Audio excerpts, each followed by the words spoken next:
Olha, eu acho que a religião sempre vem influenciar uma sociedade, né. Então você vê alguns pontos que podem ser influência da religião, como você pode também ver algumas características que são características sociais do povo. Então você tem, por exemplo, muita coisa mudou desde que a gente chegou. Então até mesmo alguns costumes de 10 anos para cá já se perderam. Então, se a gente for falar, por exemplo, você entrar numa casa albanesa naquela época, né, era bem pontual a questão de o dono da casa, né, o esposo, ter um lugar reservado ali para os homens sentarem assim que chegam na casa. Eles cumprimentam você na entrada, na chegada, quando você senta, eles cumprimentam você novamente, né, seja bem-vindo à minha casa. Então você tem essa diferença, né, no mesmo ambiente, né, homem e mulher podem sentar, ficar ali conversando numa visita, mais uma influência religiosa islâmica, e na Albânia a maioria é da religião islâmica, então existem algumas casas que já vão colocar os homens em um cômodo e as mulheres em outro cômodo. Então já é uma influência religiosa, mesmo porque alguns homens que são muito praticantes, né, da fé islâmica, eles não vão cumprimentar as mulheres inicialmente, né? Elas já acompanham as senhoras da casa, então isso pode acontecer. Hoje, talvez, né, em vilas mais isoladas, né, extremo norte do país, a região mais rural, pode acontecer, é raro hoje, né, porque a globalização é muito forte, como eu falei, 10 anos para cá muita coisa mudou, então isso pode acontecer. Então você tem situações que você vê no dia a dia que são diferenciadas, né? Por exemplo, você não vê na rua adolescentes jovens conversando até tarde na noite na rua, meninos e meninas juntos. Até hoje você não vê isso aqui.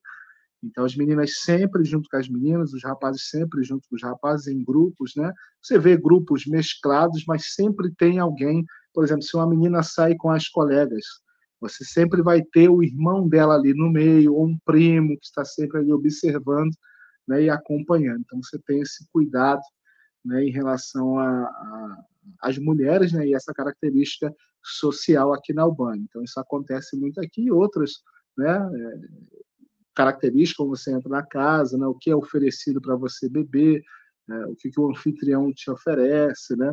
No caso, os homens, né, sempre, hoje eles dão opções, né, se sabem que você é cristão ou você é uma pessoa religiosa, né, e às vezes não vão oferecer bebida alcoólica, mas um suco. Mas normalmente na Albânia se oferece o raki, que é uma cachaça, seria a cachaçinha brasileira, que oferece para todo homem beber, né? Então, se oferece, então você bebe ou não, né? Ou você só encosta ali os seus lábios e você deixa lá, já é suficiente para mostrar um respeito. A cultura aqui é baseada na honra e na vergonha, né? Então é diferente do Brasil.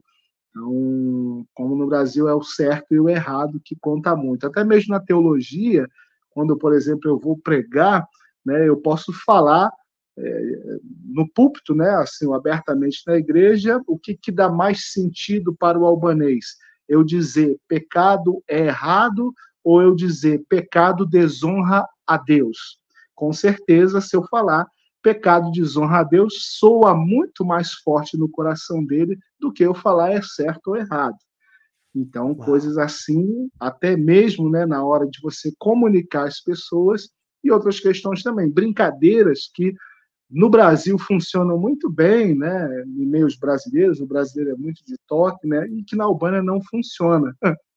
Né? Então você acaba, né, encontrando tudo isso que acaba vem a confrontar a sua própria cultura e muitas das vezes as pessoas não conseguem perseverar ou vêm de uma forma voluntária ou involuntária, né, querendo ou não, às vezes ofender a cultura, né, ou por uma falta de conhecimento, né, mas que com o tempo consegue acertar isso e caminhar e seguir em frente, e se desenvolver bem na cultura local.